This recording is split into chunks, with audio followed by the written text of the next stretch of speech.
Welcome to Columbus Brick by Brick, the podcast where we uncover the people, projects, and ideas shaping the future of our city. Every brick has a story, and we're here to tell it. I'm Jon Styer, broker and owner of Styer Real Estate Professionals.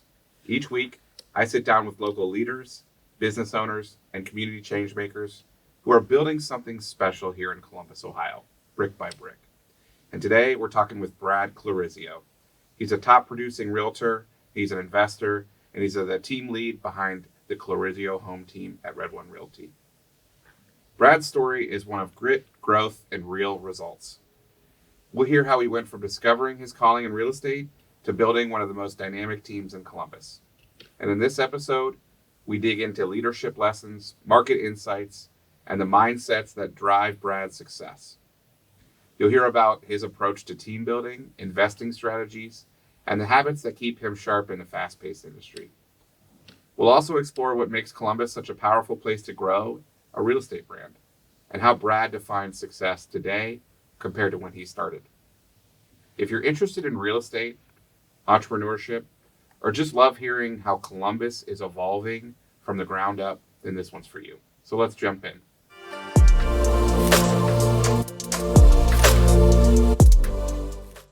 Well, welcome, Brad. Thank you so much for coming. I'm excited to hear a lot about your journey. If you could start by telling us a little bit what got you into real estate and kind of what made you realize that this is more than a job for you, but really your calling. Yeah. Well, I've got kind of a unique journey, right? So I grew up, I never say poor or anything like that. I was, middle class, maybe lower middle class. And, so I come from a different background than a lot of people in the real estate world. And so for me, I always had kind of an entrepreneurial spirit. It was just, I don't know what it was, whether it was trading 10 energy cards in Pokemon for one Charizard. I'm like, man, that was a sweet deal, right? So I always had kind of a knack for deals. And at the same time, I was raised quite traditionally where the goal is go to college, get a great job out of college that you work for 40 years, and eventually you'll be rewarded with what most people believe is the American dream, right? The retirement, the 2 weeks of PTO, the things that most of us grow up learning. And I did that. I followed that journey. Now, during high school, we didn't have a ton of money. I worked a full-time job, but I also flipped cars. Okay, cool. This is relevant. I'll land the plane here, but I flipped cars. I didn't know anything about cars. I didn't grow up a car kid. My dad wasn't a car guy. I never really grew up around cars, but it was during the Fast and the Furious era. You remember that, man? It was. Oh yeah. It wasn't living that life. Yeah, it was Honda Civics and Mitsubishi Eclipses, and that was the cool thing. And I couldn't afford one of those cars, and so I had a Ford Escort, and I wanted the Ford Escort to be like the Civics and all the cool kids, and so I had to work for that. And ultimately, it got me somehow into cars, and I realized that for me to get the car that I wanted, I had to make money to do it. And I did that through buying cars on Craigslist and fixing them up. I had no idea what I was doing. It was also directly linear to the growth of YouTube, right? Okay. So a little bit of YouTube University, right? Yeah. And so I'm learning how to fix these cars, and I have no idea what the heck I'm doing, but I would buy them on Craigslist for $1,000. I'd put a few bucks into them, and I'd sell them for $2,500. And I actually did that over 50 times. Wow. So I flipped over 50 cars from the age of 16 till about 19. And it got me into this, it satisfied my entrepreneurial itch. Sure. At the same time, I graduate high school, I go to college, and, I come out of college and I get the job. I get the job that we're all, seeking. It was 2010. Economy wasn't stellar at that time. We're in Columbus, and Columbus wasn't what it is now, right? It was still kind of this Midwest town, and it didn't see the growth that we initially had. And, I had achieved largely the dream of going to college, getting an office job. And for me, it felt like something was missing. I'd go to work, I'd come home, and that was it. And I really didn't see an end in sight that was closer than 45 years away. When I say 45, I'm 21 years old. I'm thinking, I'm going to retire at 65. Can I really do this for that long? And I knew I couldn't. Right. And for some weird reason, I still to this day don't know why, but I thought, man, if I could flip a car, I could probably flip a house. Right? And I had no money. And so I borrowed $25,000 off of a credit card. Right? Imagine how expensive that was. Right. And I bought a condo in Canal, Winchester. Still remember the address. And I bought the condo for $25,000, and I used the little bit of money I had from my office job to fix it up, and I did it all myself. And I did the floors, I did the paint, and I put new appliances in, stuff like that. And at the time, I was not a realtor. And I was just a regular guy, and I used my buddy, my good friend, longtime friend, sold the condo for me. And it sold for $56,000, and I ended up walking with about a $20,000 profit. And I go, man, this is, over 6 months of my salary. I could do this a couple times, and maybe I could get out. I don't know what get out means, but for me, it definitely satisfied my entrepreneurial itch. But that was my break into real estate. I also house hacked. So, I got started I bought a 4-bedroom home, and I rented the other 3 bedrooms to my college roommates. And I was essentially breaking even. I was living in my house for free. I think I might have made $100 a month or something like that. But it was like, man. And by the way, this was before house hacking was a term. Right. This is when Bigger Pockets had like 1,000 members. Right. And so it was just a very different time. But ultimately, I looked at real estate as my way out. And careful what you wish for, right? Because now each day is very, very difficult in real estate. But that's really kind of how it got started. Was I feel like so many people are, I don't know, encouraged or taught that the only way to be successful is to go to college and follow that dream. But for me, I don't regret going to college. I have people ask me that, like, do you regret going to school? And I'm like, no, not at all. Sure. Because I was able to get loans. I worked a corporate job for 9 years. And so I was able to grow a real estate portfolio. We'll get into that, how I transitioned from flipping into rentals and those differences. But, I was able to do real estate and my full-time job for 9 years. 9 years you did that. I did, yeah. So I graduated college just before my 21st birthday. So it was 2010, December of 2010. I turned 21 just a couple months later, and I quit my corporate job. It was April 12th of 2019. I love how you remember all this stuff. Man, I remember it. I actually thought about getting it tattooed on me, but I never did. So April 12th, 2019. So just over 9 years in the corporate world, and I was in HR. And so I know people think of Toby in The Office when they think of HR. I wasn't a whole lot different, to be honest with you. We weren't exactly a loved bunch, but HR taught me so much about how to effectively lead, how to give feedback, and this stuff directly ties into my success in real estate, specifically as a team leader. Yeah. And how you get the most out of people and how you tactfully say what needs to be said. That was HR. Yeah. It was really talking to high-level leaders. I was 25 years old giving feedback to directors and VPs at some of these large corporate companies about, a really rough employee engagement survey. I have to tell these people that their employees don't like them. Right. So I learned some really amazing things working in the corporate world that directly translate into my day-to-day job.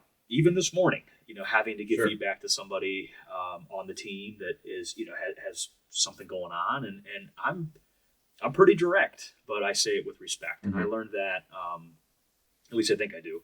I learned that in the corporate world. So that was really how I got into real estate. Was like most people, I look at it as my out, and it has grown and evolved so much from when I first got started. But it has led me to where I am today. I love that. So you built the foundation through flipping and investing. And you mentioned you initially were not an agent. You worked in the corporate world. You got your license. And now you have a sales team. Can you speak to me, and one of the top sales teams in Columbus as well, Yeah, which is great. So congratulations. Thank you. Yeah. Can you tell me a little bit about what was a tipping point for you with regards to that team, taking yourself from a solo agent all the way to one of the top sales teams in Columbus? Yeah. Well, actually, a lot of people don't know this, but so I'll back up just a little bit. So when I finally realized that the two had intersected, real estate and HR, Mm-hmm. I was growing a very, very nice career in HR. I was doing very well, and I actually liked what I did. Mm-hmm. A lot of people will quit their job because they hate it, and I Right. really loved HR. I loved the company I worked for. It was actually a tough choice for me, which I never thought it would be. And then when that intersect happened, it was like emotional, Sure. like, Yeah, it's man, your life. yeah, it was a good life, and I could have had a very good life working in HR. So at the time, I owned 17 rental properties when I quit my job. And, I thought, well, I'm flipping a lot at this time. I mean, this is 2018, 2019. And I thought, I'll get my license. I don't want to pay another realtor when I could just do it myself, right? Famous last words from a lot of people. But I have the same path. Yeah. I mean, why am I paying somebody? I'm not going to be working anymore. Might as well get licensed. I'm freeing up 40 hours a week, right, or more. And so I went out and got my license in 2018 in preparation to know that, like, okay, in the next 6 months to a year, I'll be quitting my job. Yeah. And so I actually joined a team. A lot of people don't know, but I started my Realtor career on the Ferrari Home Group. So with Rhiannon Ferrari. She was a personal friend of mine at that time. And I said, hey, you know what?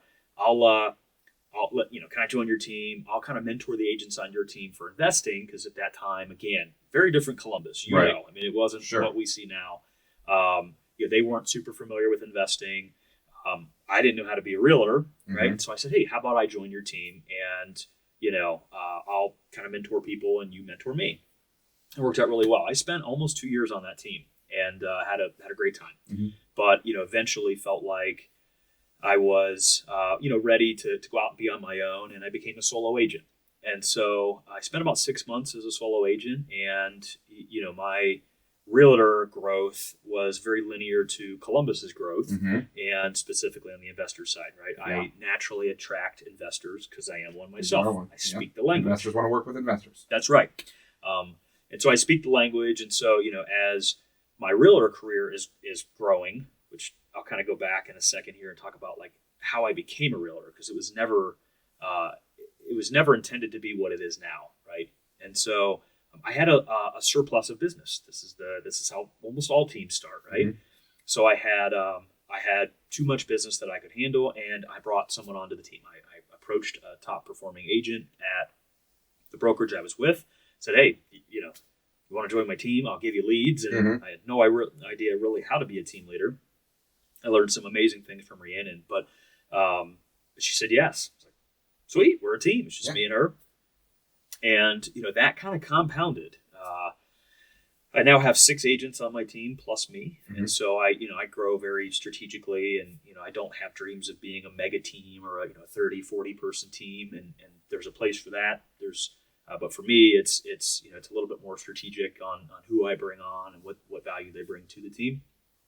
But what's funny is I never thought I would identify as a realtor, right? So I see somebody at a grocery store and they go, hey, what do you do for a living? I tell them I'm a realtor. And if you had asked me 5 or 6 years ago, I would have said I'm a real estate investor. Right. And well, what happened?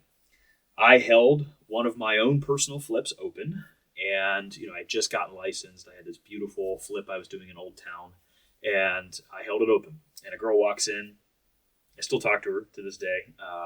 She walks in. She goes, man, I love this house, but it's just about $50,000 more than my budget. Right. And I said, well, are you working with a realtor? And I don't know why I asked that. But that question. Pivotal moment in my life, because I had, at that time, 0 clients. I had 0 intent to be a realtor for other people. And for some weird reason, you picked yourself up. I asked if I could help her. Yeah. She said no. I said, well, I'd love to help you. And she was my first ever deal. We closed a deal, a home for her 4 or 5 weeks later. And I was hooked, man. Yeah. I mean, I was hooked. I remember the commission check, and I remember going, man, I could do 10 of these a year Mm-hmm. and, you know, like have some supplemental income. Sure. Well, 10 became 20, 20 became 40. And, you know, I average, our team averages over 200 deals a year now over the last couple of years. Yeah. And so, but you look at moments in life, right? And you go like, man, if I wouldn't have asked that question, yeah, maybe I still would have been a realtor. But that catalyzed everything that I am today. Mm-hmm. And, you know, now when people ask, what do I do for a living? I tell them I'm a realtor. Mm-hmm. And, you know, it depends on who it is. I might mention I'm an investor. Right. But, you know, you ask me who I am, I'm Brad Clarizio, the realtor. I'm the team leader of the Clarizio Home Team. That's what I say. Yeah. I never thought that would be the case. So Right. it's funny how life works. Yeah. Well, welcome to it. Yeah. Thank you. You know, and you mentioned earlier, like the entrepreneurial spirit and, you know, liking to get a deal or do a deal and stuff. What I found in my career is that you can do deals for yourself and they're great. Mm-hmm. But, you know, you can only do so many deals. But when you're working with clients, you can leverage the fact that, hey, I'm still getting that sense of accomplishment that I get out of getting a great deal for my client. Yep. And that's something that I personally really enjoy working with clients. Just to kind of I want to help people. Yeah. That's why most agents, I feel like, Mm-hmm. become agents. Is Yeah, they want to help absolutely. people. And you know, and then being able to marry that with still that little entrepreneurial piece of it, Yep. I think is great. Yeah, I mean, I look at like the way I think about it is real estate has given me a darn good life, Mm-hmm. whether it's investing or mentoring or being a realtor. It's given me a very good life. And if I can help somebody else achieve that, even if it's just like a traditional homeowner, Mm-hmm. I mean, you look at people who bought Sure. 3 or 4 years ago in Columbus, they've got $100,000 in equity, Right. you know, or more. I mean, Mm-hmm. it depends on the scenario, or less. But if I can help somebody else achieve even a slice of what I have, Mm-hmm. And I don't mean money, I mean satisfaction. Mm-hmm. If I can help somebody else change their family's trajectory through real estate, man, give it to me all day. Sure. It's literally what I live for. Yeah. I look at the agents on my team. Like, I got to be careful not to get emotional here, but there's a couple agents on the team that them being on my team, not me, but just them being on my team has changed the trajectory of their life. Yeah. It's incredible to me, man. And again, it's all credit to them. They just so happen to be on my team. Right. But I look at these people and I go, man, I had like a fundamental impact on the trajectory of their life, their kids' life, and hopefully even beyond. And like, there's nothing more powerful than that. And I feel the same way about my clients as well. You know, I am very passionate about my team because I don't do it for the money. I don't do it for the rankings. I do it because I look at these people and I go, I really believe that them being in my life or us being in each other's lives has bettered both of us. Mm-hmm. And like, it's really what keeps me going every day. The impact that you have on people is great. I love that. Thank you. Thank you for sharing that. Yeah. Can we switch gears a little bit? Tell us about maybe a hard lesson that you've learned in your career that might be beneficial for someone to hear. Real estate's really hard. Yeah. I'm just kidding. You know, a tough lesson for me is, and I asked Rhiannon this like years ago. I said, when does this is as a realtor, mm-hmm. like when do you stop worrying about the next deal? Right? Rhiannon sells a ton of homes a year and mm-hmm. has for a very long time. And she looked at me and she goes, never. Yeah. And that was like I thought for some reason that someday I'd stop worrying about my next transaction. Yeah. Where's my next lead going to come from? And so I have agents on the team that ask the same thing, or they share with me, I'm always worried about my next deal. And my answer to them is, and you always will. Mm-hmm. Even somebody who does, you know, a significant amount of transactions year over year. I have repeat clients. I have new clients. I'm still always worried about where my next deal will come from. I close one and I go, all right, where's the next one? Mm-hmm. And a very tough lesson for me was that's not going away. Mm-hmm. And, but that's also what makes me great or keeps you hungry. Other people great, right? Is the need to do more and to be consistent and to continue to perform at a high level. And I guess the hardest lesson for me is that it never gets easier. It just gets different. And so, yeah. So how do you handle that? Is there like do you have any daily habits or disciplines that you adhere to that kind of mitigates that for you? Talk to me about that. Yeah. So, work-life balance Mhm. is a struggle for anybody, whether it's corporate Yeah. or a realtor or whoever you are, right? I know this can sound crazy. I don't know that I believe in work-life balance. I believe in work-life integration. Mhm. And so when I stopped trying to like achieve this mystical work-life balance, but rather accept that my life is work and work is my life, right? It goes both ways, Mhm. that I can enjoy life a lot more. And so we travel a lot. Our family travels a lot. And a lot of times my clients don't even know. Mhm. And, thank you, technology and Sure. the team. The team carries that and we carry it for members of the team. But, when I accepted that it's not going away, what I can do is be the best husband, the best dad, the best friend, the best team leader, the best realtor I can be, while still, enjoying my family and enjoying my routine. It's a mindset shift for me, and what that means is there are times where like I schedule in my own mind like family time, Mhm. and so if you would ask me to do this today at a certain time, my daughters have swim on Wednesdays, Mhm. and I would have said, hey, I have another appointment, instead of telling my wife, hey, I got to go do this, like that stuff becomes an appointment. And it sounds weird to say because it's like your family. No, you have to schedule your life. You do, and and stick to it. My wife and I go on a date every single Tuesday from 4:30 to 6:30. Awesome. Somebody wants to see a $10 million home at 5 o'clock on a Tuesday, they'll have to wait. Yeah. And so for me, it's committing to what's important to me, and we've stuck to that. And I believe, of course, we get into marriage and all that stuff, but I believe that's important, man. And my wife doesn't have to ask me, "Hey, are you still good for Tuesday?" She knows I'll be there. Good. And so that has gone a long way for me as a husband, as a father, and just like mentally to just know that, gosh, if I could just make it till Tuesday at 4:30, there's a happy hour waiting for me with my wife. Love it. Gives me something to look forward to. Awesome. Yeah. Well, thank you for sharing all that. That's great. Yeah. So as you've been a realtor and investor, you've seen Columbus shift. The market has changed in the past 10-ish years. Mhm. Talk to me about what you've seen and what's really surprised you about that change. Yeah, absolutely.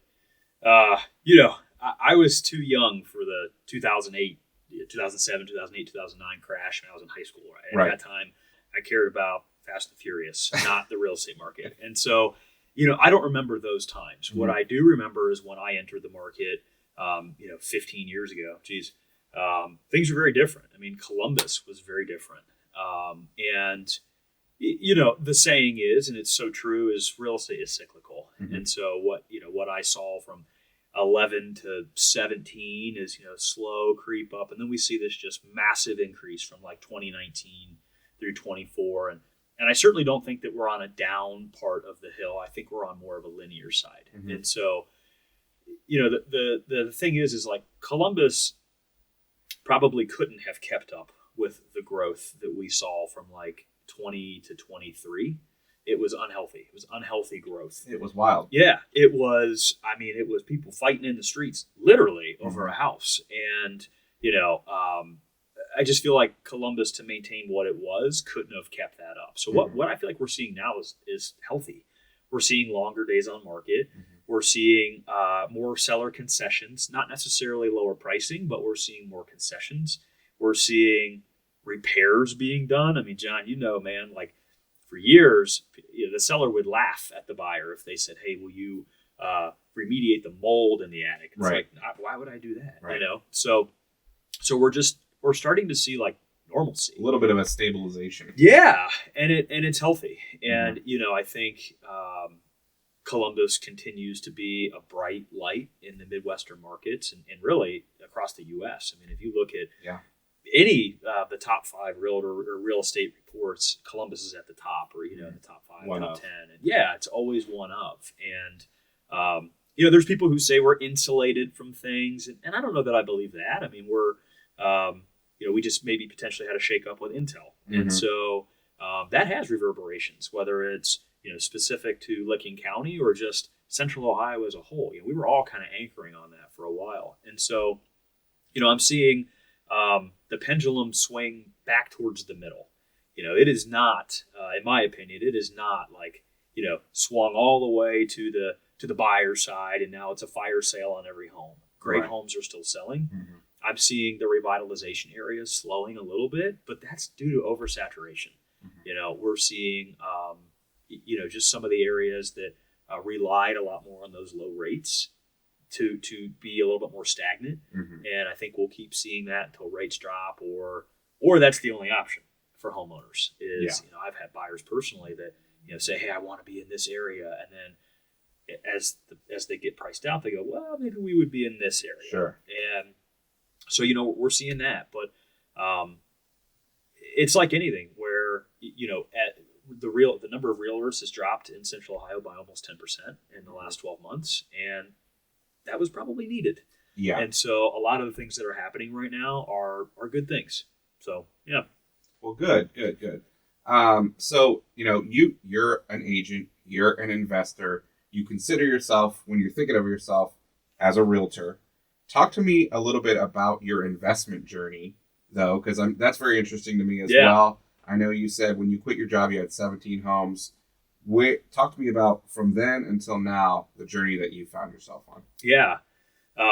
So I started by flipping. Like that was, it's like, if you've ever watched an HGTV episode, it's never really about rental properties, right? It's about flipping. And that's what I did. I flipped my first condo that I told you about.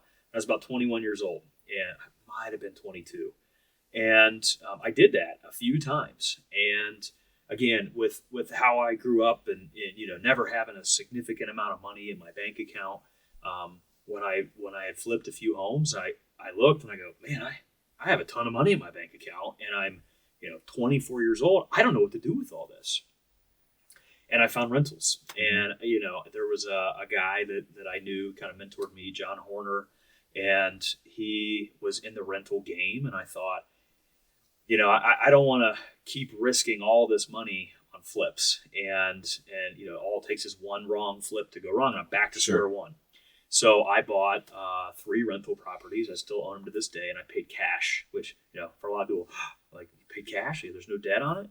Well, different time, right? So I bought 2 single family homes and a duplex, and I was able to get all 3 of those, so 3 buildings, 4 units for $70,000 total. Mm-hmm. Again, very different Columbus. Sure. And again, I still own them to this day, and but those were my first 3, and I'm collecting rent each month. I had to do some renovations and things to them, but I'm collecting rent each month. And I'm like, okay, this is cool. And I met a guy that said, well, why don't you refinance those and get your money back? And I was like, and then you can buy more. I was like, oh, that's a good idea, And so I actually went out and I refinanced those properties. Well, what am I talking about? I'm talking about a BRRRR. Mm-hmm. Okay, and this is before the term was coined, man. Right. I mean, this is, we're talking cutting edge, way back in the day, 2013, 2014, before burring was, a thing. Mm-hmm. And so I refied with a bank. Thanks to my W-2, I was able to get the loan, and I got almost all my money back. I think I actually got a surplus back, mm-hmm. More than I had into it. And I went out and I bought more, and I bought more, and I bought more. And over the last 14, 15 years, I've just continued to grow my portfolio. I've had different directions in my journey. So mm-hmm. there was a time where I did some development. I built homes in Italian Village back before Bud's Dairy was there. And, I was kind of on the cutting edge. Like I built a couple of homes that were, 200 feet from Bud's Dairy. Mm-hmm. And we knew it was coming. We thought, that would change the area. And it did. Mm-hmm. So I've done development.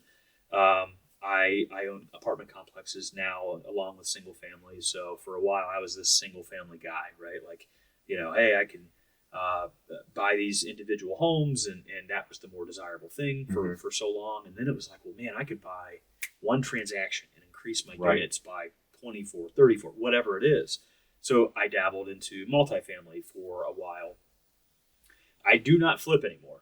So flipping is a job. It is, and a lot of people don't know that about me. A lot of people think that I'm still an active flipper. I have not flipped a home since 2023. And I flip them to myself now, which really truly is the BRRRR strategy. Sure. Is I buy it just as a flipper does. I renovate it just as a flipper does.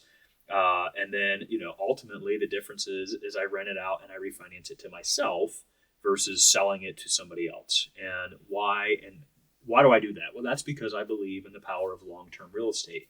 And I believe in Columbus long-term. I believe that if you don't need the money right now, that, these rentals will pay off. Rentals are not fun. They are not sexy or glamorous, and you really do not make much money on them. By the time you pay repairs and all these things that come with it, our property taxes in Columbus just doubled or tripled last year, and so the margin on rentals is very thin. But for me, it goes to generational wealth, which is rental properties, versus riches, active riches, which is flipping. And for me, my active income is being a realtor. That's how I pay my bills and all that stuff. That's your job. That's my job. Exactly. The rentals are what I leave my daughters and the generational wealth that I attempt to build. Because, even with over 200 doors, I don't know that I could live off of my rental income, which is insane to say. And I don't live lavishly. I'm wearing a t-shirt right now from Old Navy. Or a polo from Old Navy. So, this isn't...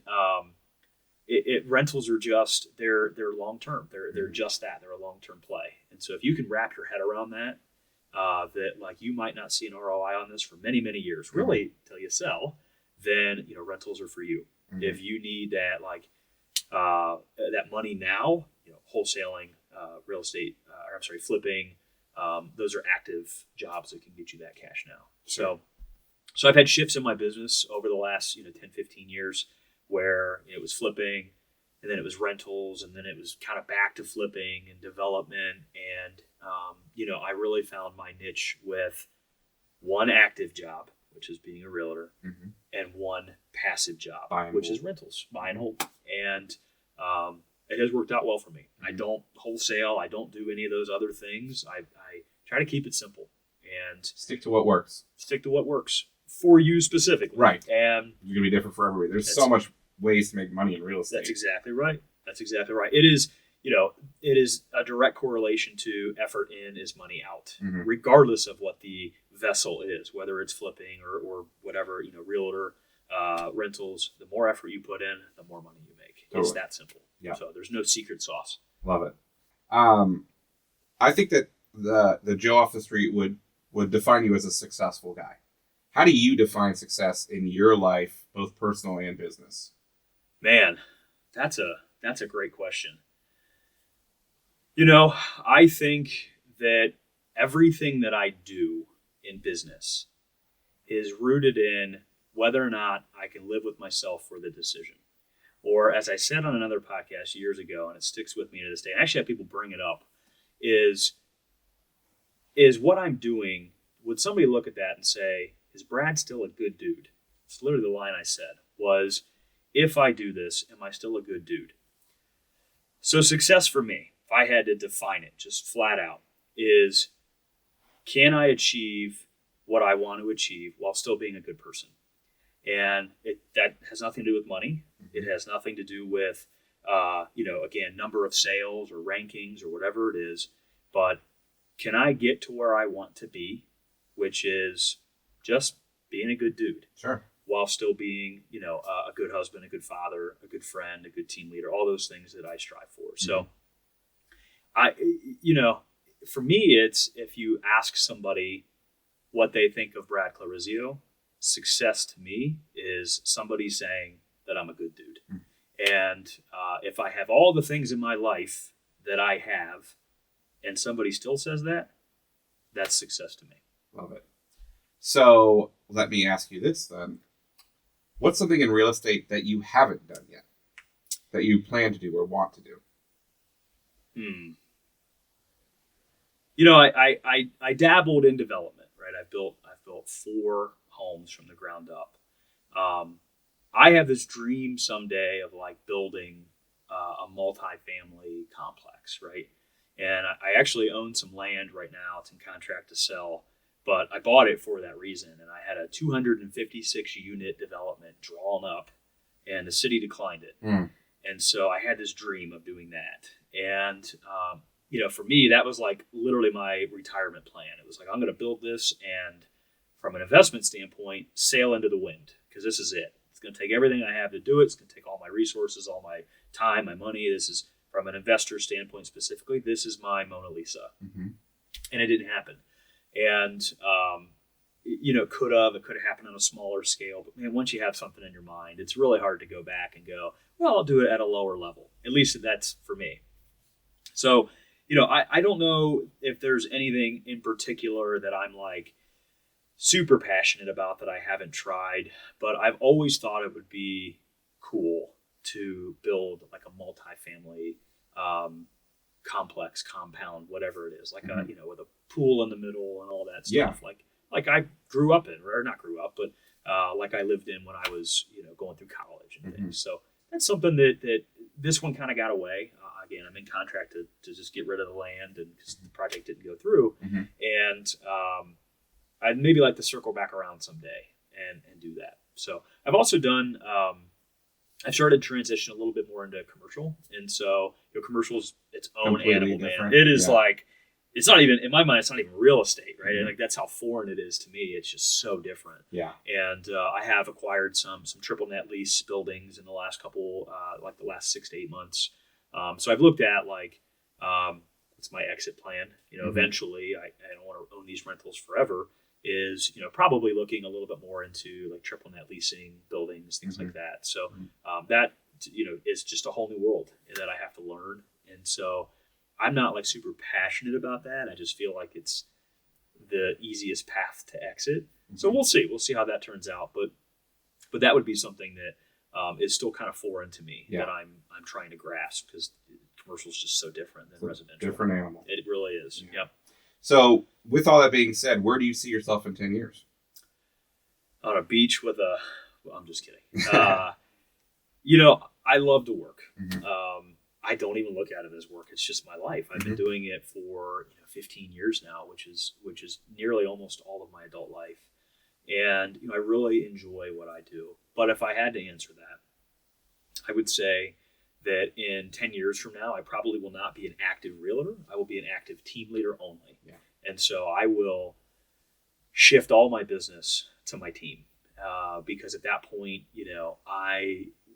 if the stars align, I won't necessarily need that active income. It would be more so, how can I empower other people? Yeah. And, even now I give away, I don't want to say give away, but I give approximately 40% of my business back to my team. I just don't have the time. Right. And so, I'm empowering them. I'm growing them to learn how to deal with these situations the same way that I would, so that eventually I can really just be a team leader. Because that is my passion, really. Like if you ask me, what is my passion right now? It is being a team leader.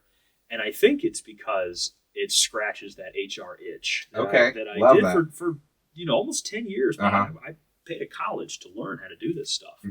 And, when I left HR, I was not a team leader and I missed it. I mean, I was like, man, I miss coaching and mentoring and all these things.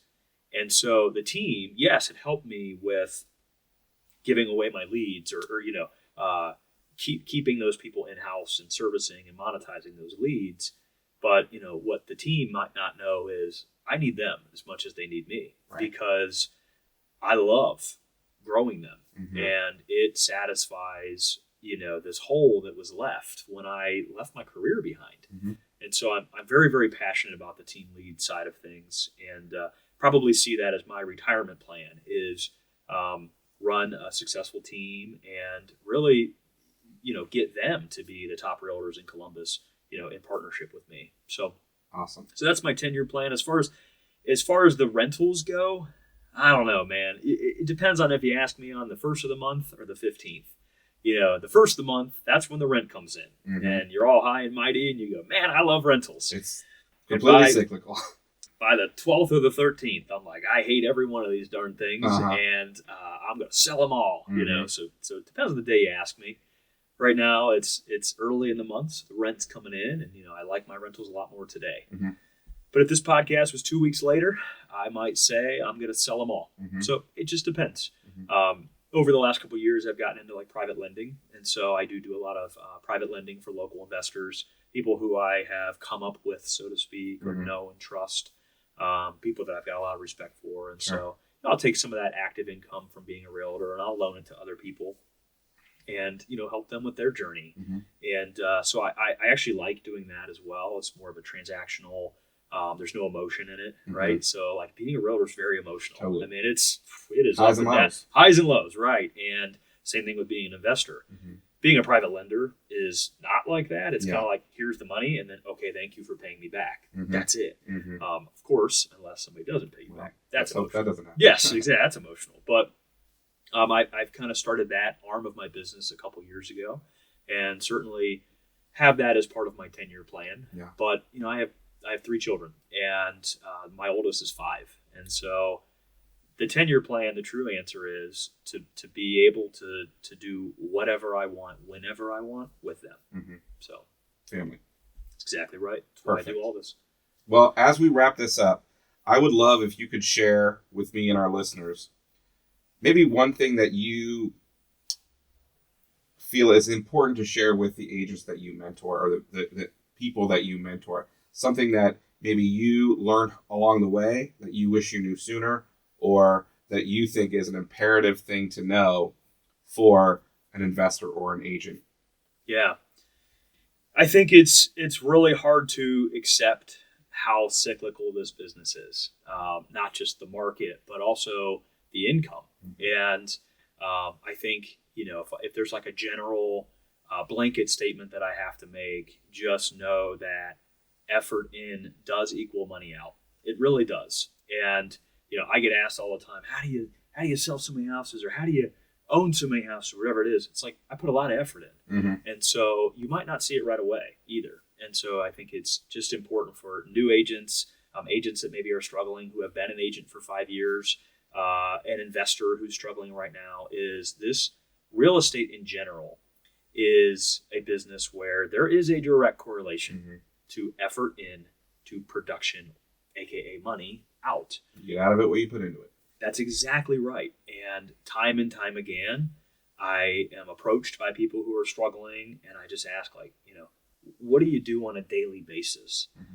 And it's nothing like what I do. And I don't mean that as a toot to myself. It's more of a lesson to others of, where I am, where my team is, where the people around me are, hasn't been easy. It's a lot of work. It's a lot of effort. And so if you're willing to do the work, the money, the whatever it is that you're striving for will be there, but you gotta be willing to do the work. Activities equal results. Yeah. There's no secret sauce, man. These guys out there selling these courses and all this stuff, there's no secret sauce. It's hard work. Production in equals production out, or money out. And I truly believe that. So yeah, it's hard for a lot of people. They see all this stuff on Instagram and Facebook of like their friends who are making all this money and stuff. But what they don't see is, they see the tip of the iceberg, but they don't see how big that thing is underneath, right?